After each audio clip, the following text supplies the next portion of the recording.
The following is for mature audiences only, so if you aren't cool with dark, disturbing, and depraved, you might want to keep it moving. Welcome to 10-Minute Murder.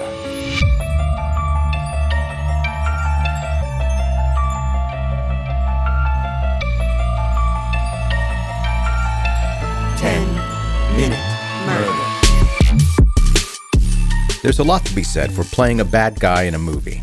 You get to chew the scenery, steal the spotlight, and walk away with some of the best lines. Lloyd Avery II knew this firsthand when he made a name for himself as a gang member, the gang member who killed Ricky in the movie Boyz in the Hood.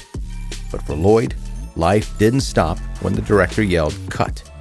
He took his Hollywood villain persona and really leaned into the method acting. Today, we're talking about a man who went from Beverly Hills High to a gangland park bench with a stolen bike and somewhere mixed in between, a Hollywood dream. What happens when a rising star trades auditions for tattoos and scripts for street cred? But before we get into that story, if you like your true crime brief and bingeable, you found the right podcast. Hit the follow button now for 2 episodes per week. And now, let's get into it.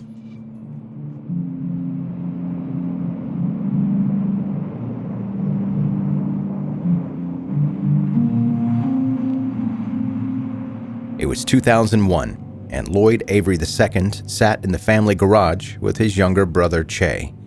Lloyd passed the bong across the dimly lit space, and Che took a hit that nearly floored him. "I've had a good life," Lloyd said, breaking the silence with a statement that felt more like it belonged in a farewell letter rather than casual sibling banter. Then he added, "You want to hear something scary?" Che, fully aware that nothing good ever came after words like that, didn't hesitate to shut it down. Instead of replying, he grabbed a knife, flashed it in Lloyd's direction, and wordlessly suggested that the conversation end right there. Lloyd, apparently unfazed, took the hint, inhaled a few more hits from the bong, and retreated to his bedroom for the night. If this exchange gives the impressions of two brothers toughing it out in a rough neighborhood, think again.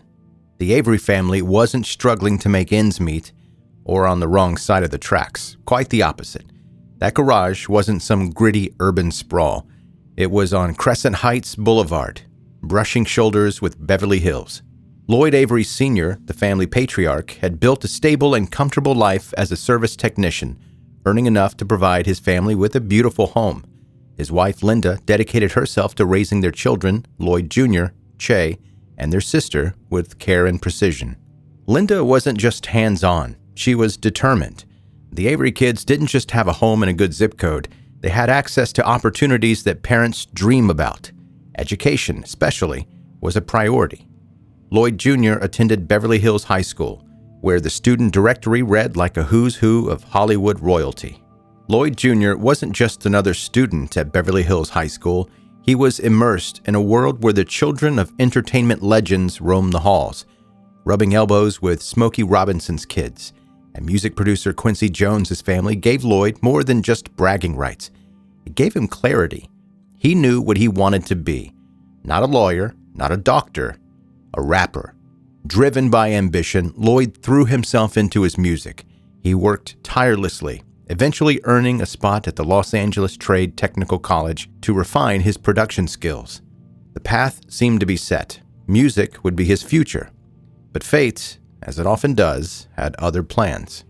Lloyd's social connections introduced him to aspiring director John Singleton, a man with a vision and a script that would shake Hollywood to its core. Singleton was casting a movie that would become Boyz in the Hood.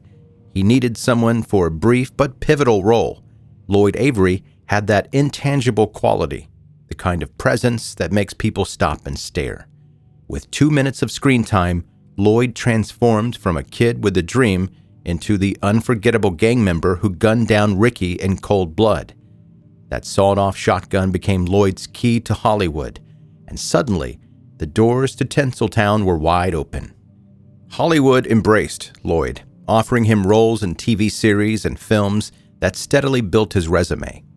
Each part took him higher, painting the picture of an actor on the rise. But while the cameras loved him, Lloyd's heart still beat to a different rhythm: music. He used his growing fame as a platform to reignite his first love, pouring his energy into crafting his own sound. For a moment, it seemed like Lloyd Avery II was living the dream, a rising star on screen and a burgeoning musician off screen. But the spotlight isn't always kind, and behind the scenes, cracks were starting to form. On the surface, he seemed to be living a life that most could only envy: Hollywood success, connections, and the allure of fame. It was all his. But behind the scenes, something had cracked wide open. Not long after Boyz n the Hood catapulted him into the public eye, Lloyd made a move that left everyone stunned. He abandoned his life in Beverly Hills for a place called the Jungle, a notorious Los Angeles neighborhood firmly planted in Blood's territory. The irony wasn't lost on anyone. Lloyd had stepped directly into the world of his Boyz n the Hood character. Malcolm Norrington, one of Lloyd's co-stars from Boyz, later shared his disbelief. He was kind of meek. He was not anything near a street guy. Within a year of Boyz, I was hearing about him missing auditions. I don't remember when I heard about him joining a gang. I just remember being perplexed. To me, it was like, what is he doing blooding? Lloyd, come on. But the rumors were true. Lloyd wasn't just dabbling. He was fully committed. He even had jungle tattooed above his eyebrow, a permanent declaration of his allegiance. As his Hollywood trajectory stalled, so did Lloyd's grip on the life he worked so hard to build. Family members found themselves fielding visits from detectives looking for him, and his younger brother Che began noticing a change. Che could sense a weight on Lloyd's shoulders, the heaviness of choices that couldn't be undone. He also knew that his brother had gotten tangled up with dangerous people you didn't cross lightly. The unease simmered, unspoken but palpable. The answers, Che feared, would come soon enough. The night in the garage would be their last ordinary moment. By the next day, the truth about Lloyd's downward spiral would come crashing into the light. By the time the police caught up, finally, to Lloyd Avery II, he wasn't exactly hiding. It was more like he had grown tired of running. One morning, Lloyd left the house on a bicycle, a stolen one he'd once swiped to get to a movie set on time. He rode up to the driver's side of a police car stationed nearby and casually asked the officer, "What's up?" For a moment, it looked like Lloyd was ready to turn himself in. The officer sprang into action, but Lloyd's resolve wavered. He took off on the bike, darting through narrow streets in what can only be described as an ill-conceived escape attempt. It didn't last long. A second police cruiser blocked his path, and Lloyd was arrested. While Lloyd's Hollywood roles cast him as a criminal, it turned out the line between fiction and reality was razor thin. Authorities had been searching for Lloyd for over 2 years, and it wasn't just for minor infractions. He was wanted for double murder. In the summer of 1999, Lloyd confronted 2 people in a park in the heart of the jungle, Annette Lewis and Percy Branch. The 2 allegedly owed the Bloods money for drugs. Lloyd, eager to prove his worth to the gang, demanded they pay up. The situation escalated quickly. Annette and Percy refused, and an argument broke out.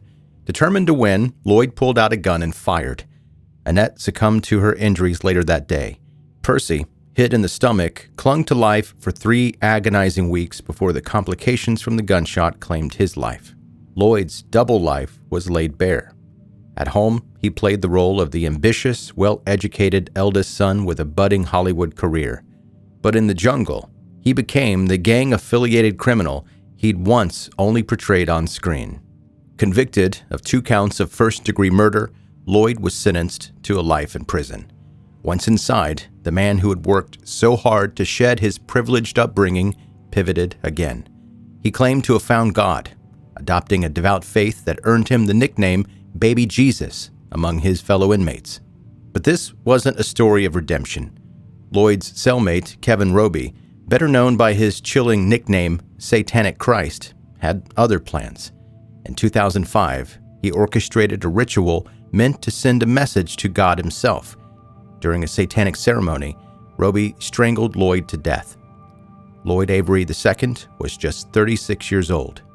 His murder went unnoticed by prison officials for 2 days, a grim and fittingly chaotic end to a life of duality, deception, and unfulfilled potential.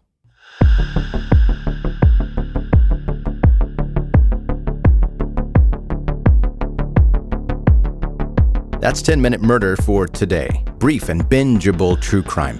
I'm Joe, the host, and thank you for taking the time to listen. And new listeners, hear my words. Subscribe right now. Wherever you're listening to this podcast, hit the subscribe button right now, and it's more easily going to help you catch up on all the back episodes. And when you come to the app, whatever app you use to listen, when you open it, boom, right there is going to be 10-Minute Murder. You don't have to go searching for it every single time. So that's helpful. And you can also follow me on social media. Links are in the show notes, or you can go to 10minutemurder.com, and that'll have all the links there as well. I haven't read an email in a little while, so let's do that. Hello, Joe, the host. I'm curious as to why you decided to start a new podcast. Are you getting tired of covering murders all the time or what?